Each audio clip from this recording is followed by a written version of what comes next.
Are you a clinician who wants to pursue a non-clinical career, but you have no idea where to start?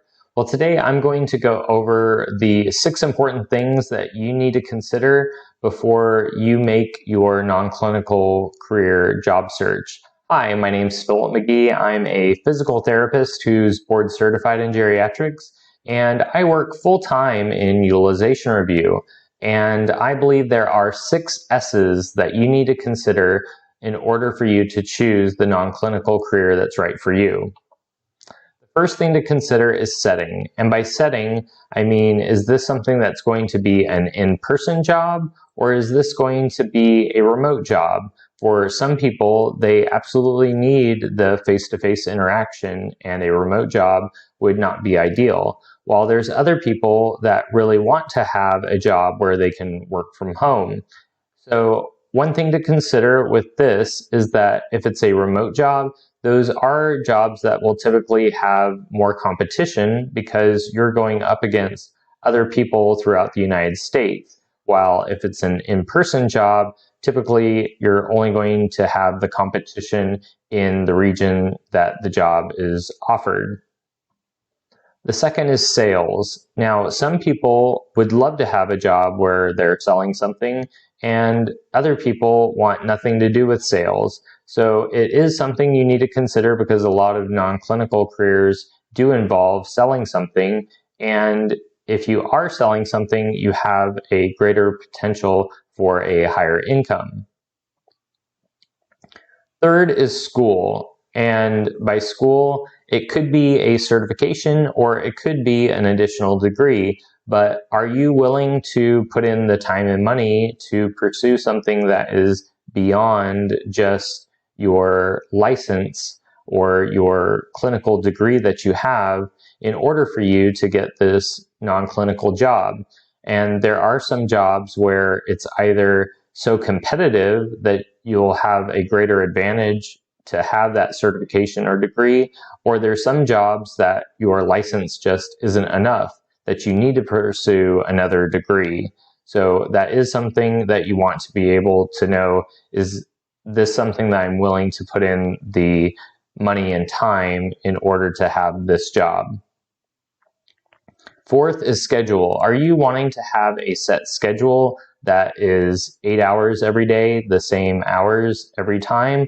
Or are you willing to have a job that has a schedule that fluctuates? For some people, they want to be able to have that stability where it's only from one time that you clock in and one time you clock out, but other people are willing to have the flexibility of changing their hours throughout the week.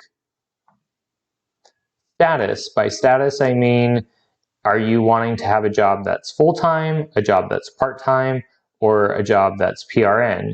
I will say that most non-clinical careers, they typically want someone working full-time. I would say that part-time and PRN jobs typically are less common.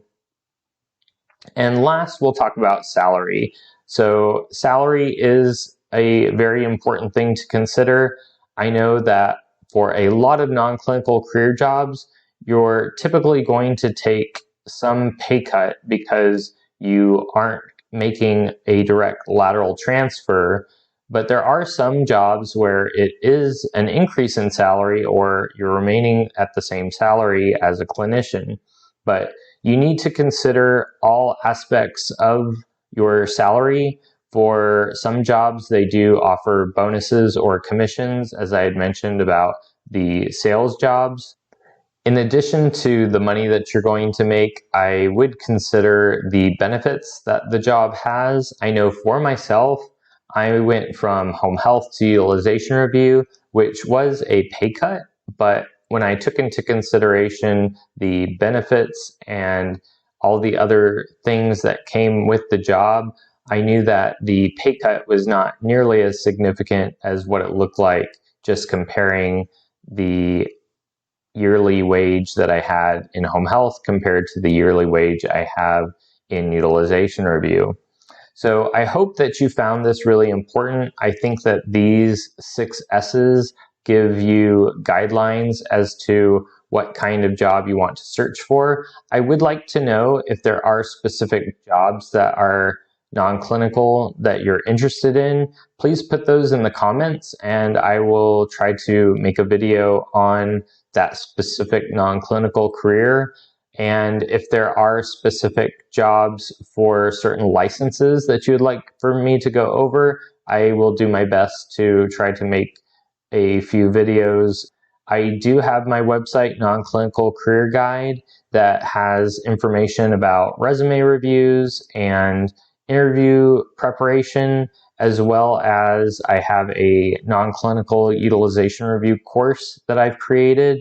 So those links will be in the description. And if you found this content valuable, please like and subscribe to the channel. And I look forward to seeing you in the next video.